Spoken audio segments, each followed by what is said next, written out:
Pensando sobre doutrina e teologia, um dos temas importantíssimos que aparece nas nossas teologias de modo geral é o que é chamado de amartiologia, ou seja, a doutrina do pecado. Afinal de contas, quando pensamos em alguém com convicções cristãs, em discípulos de Jesus Cristo, que veio nos trazer a salvação, salvação não terá sentido se não tivermos um problema, uma situação difícil que está relacionada com a razão de ser da salvação, e isto é o pecado.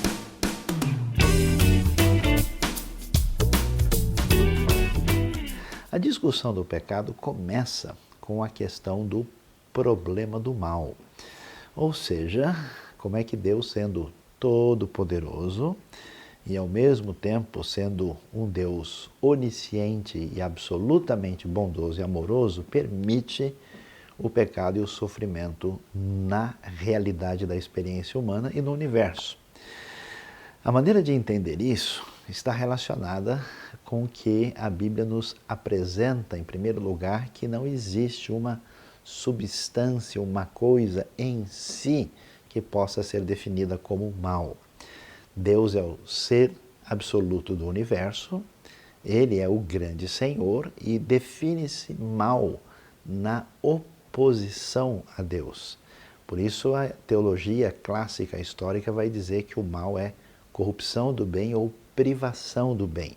Então não há na visão cristã ou judaico-cristã da realidade uma ideia dualista, como se houvesse assim dois princípios equivalentes do universo, o bem e o mal. Não, Deus é o Senhor, Ele é a referência do bem e aquilo que se opõe ao bem é chamado de mal. Entendendo isso, nós vamos começar a vislumbrar a razão de ser da existência do mal e do pecado no mundo. Por quê? Porque uma vez que Deus criou seres com capacidade de escolha, seres com liberdade, como é o caso dos seres angelicais e como é o caso do ser humano, abriu-se a porta para a rebelião, a rebeldia contra Deus. E isso é que vemos logo no início da Bíblia, em Gênesis capítulo 3, quando vemos nossos primeiros pais desobedecendo a Deus, confrontando a Deus, querendo ser como Deus e tendo as consequências da sua escolha. Observando isso, então vemos que o mal e o pecado são derivados do uso indevido, do arbítrio, da vontade, e isso traz consequências que atingem toda a realidade à nossa volta. Por isso é interessante observar que o pecado, que é essa oposição a Deus, que é o transgredir da vontade ou da lei divina, nós vamos ver o relato bíblico nos apresentando aquilo que marca a história dos nossos primeiros pais, Adão e Eva, no Jardim do Éden, quando eles resolvem, em confronto contra a ordem de Deus, comer o fruto do conhecimento do bem e do mal, ou seja, uma espécie de conhecimento absoluto no desejo de ser como Deus, além de desobedecer o próprio Deus. Quando Adão peca, é muito interessante observar que nós temos as dimensões decorrentes do pecado na história de Gênesis 3. Vemos ali, por exemplo, que ele se esconde de Deus, conforme o texto vai nos mostrar em Gênesis 3. Então existe uma alienação, uma ruptura. O pecado gera esse distanciamento, essa queda teológica, podemos dizer, em relação a Deus. Mas esse pecado também vai apresentar uma dimensão que ultrapassa isso, que é a nossa dimensão psicológica. A gente vê que Adão e Eva têm vergonha da sua nudez, que eles estão se sentindo culpados, então a realidade da ruptura com Deus tem desdobramentos na nossa psicologia, no nosso ser humano interno. E a coisa não para por aí. Imediatamente, Adão coloca a culpa em Eva pelo que aconteceu. Ele diz para Deus, a mulher que tu me deste. Nós temos a dimensão sociológica do pecado, a ruptura com o próximo.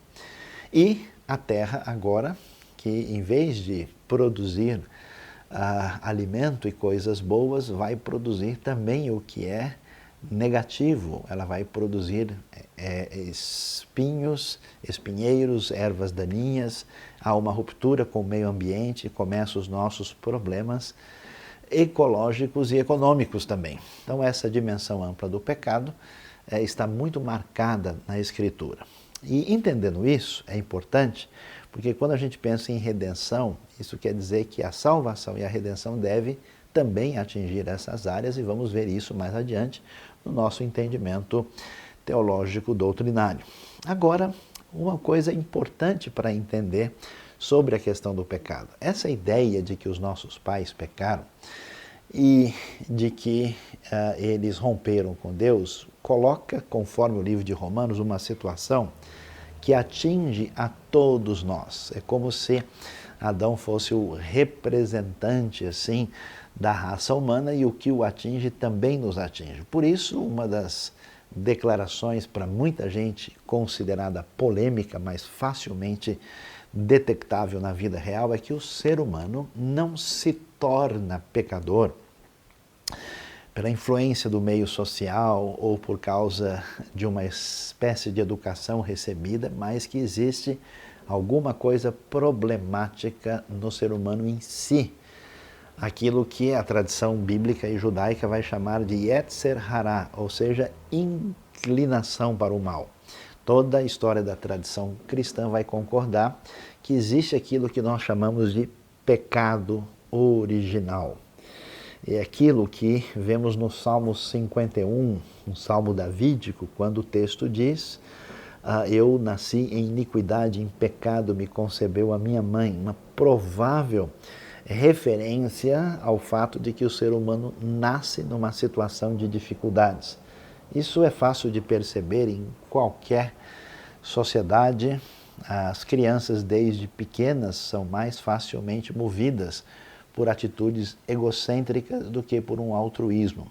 Essa condição pecaminosa nos leva à próxima realidade de que os nossos atos e as nossas posturas estarão sempre marcadas e maculadas pelo pecado.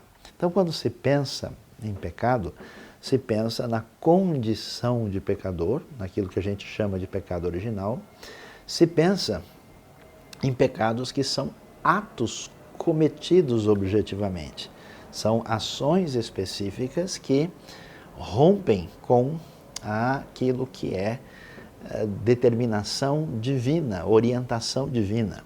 É interessante ler a primeira carta de João, lendo os versículos 8, 9 e 10, quando vai se falar do perdão dos pecados, e ali nós vemos que existe a declaração indevida de que nós não temos pecado, ou seja, não somos pecadores, que alguns hereges afirmavam na época, e a declaração de que nós não temos cometido pecado, ou seja, a ideia de que nós não estamos fazendo nada errado.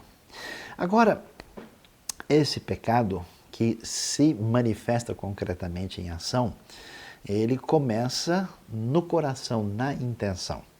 É interessante observar, por exemplo, na ética de Jesus, né, quando ele entra numa relação de contraste com os religiosos do seu tempo, que sempre definiam o pecado apenas pela objetividade da ação externa.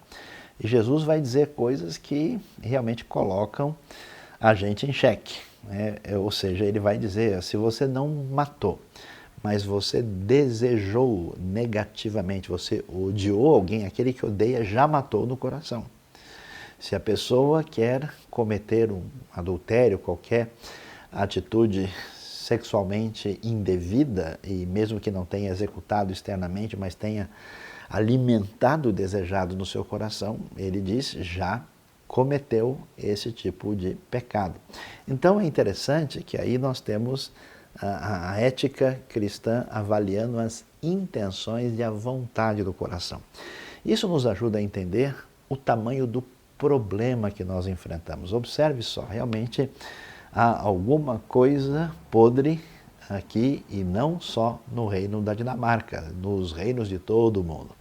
Nós temos um problema sério que tem a ver com aquilo que já nos marca desde o nascimento. Isso se mostra claramente nas nossas intenções que até nos pegam de surpresa. Às vezes você está até tranquilo, de repente vem um sentimento, um pensamento, uma vontade ruim que a sua própria consciência questiona. Nós temos os pecados por intenção, por pensamento, os pecados em ação e, a mais, existe aquilo que a gente chama de pecado por omissão, ou seja, aquela famosa ideia de Tiago, capítulo 4, aquele que sabe que deve fazer o bem e não o faz, comete pecado. Muitas vezes nós não fazemos nada de errado do ponto de vista legal ou moral, mas não fazemos nada de errado e nem de certo. Muitas pessoas gastam a sua vida na comodidade e no conforto da sua vida egocêntrica, solitária, isolada, e não são sensíveis à dor do mundo, ao sofrimento, às necessidades à nossa volta, não tem nenhuma ação positiva para melhorar o mundo à sua volta. Então, a Bíblia vai apresentar essa condição complicada que envolve a realidade do pecado que está presente na realidade humana. Isso é tão valioso e importante, por quê? Porque se nós temos uma concepção equivocada sobre a nossa, podemos dizer, natureza, teremos um grande problema nesse mundo. Se, por exemplo, acharmos que a natureza humana não é aquilo que a Bíblia diz, as nossas leis serão diferentes. Nós podemos confundir o bem com o mal. Nós não vamos disciplinar e orientar corretamente os nossos filhos e eles poderão se prejudicar tremendamente com isso. Nós podemos construir uma sociedade permissiva, sem referência, absolutamente relativista e que certamente caminhará na direção do caos e da destruição. Se nós não entendermos corretamente o fato de que somos pecadores e que temos cometido pecado e que as nossas intenções precisam da misericórdia e do perdão de Deus, certamente não fará nenhum sentido a ideia de salvação e de perdão, que é a essência do Evangelho. É muito importante, quando a gente estuda teologia e doutrina, essas relações. É como se a gente tivesse várias latas aqui empilhadas uma em cima da outra. Se a gente tira uma lata aqui embaixo porque acha que ela não é tão importante, as outras também vão cair e a coisa ficará confusa. A compreensão da situação terrível do pecado é absolutamente necessária para entender o que significa a realidade da salvação.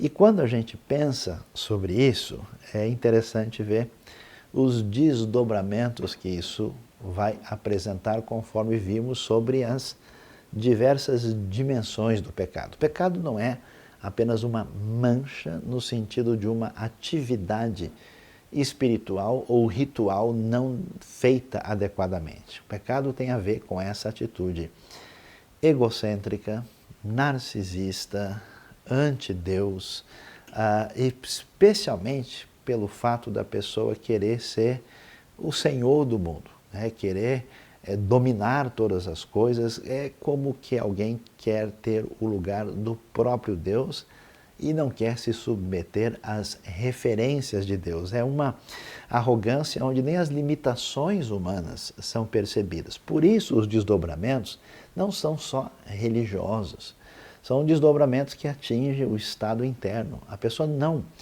trabalhada devidamente com essa situação vai enlouquecendo, vai entrando em sentimentos destruidores negativos por dentro. A pessoa que não alinha isso conforme aquilo que o Evangelho apresenta terá uma dificuldade relacional enorme por causa da sua condição e a sua atitude pecaminosa. Por isso, os desdobramentos são que tudo isso complica de maneira definitiva a nossa vida e é suficiente para nos trazer uma condição de condenação diante de Deus pela sua lei santa e justa e uma condenação, inclusive, eterna, caso a pessoa mantenha-se na sua impenitência e na sua falta de arrependimento. Por isso é importante entender isso, porque entendendo isso nós podemos entender o que significa salvação, o que significa redenção, o que significa o Evangelho de Cristo.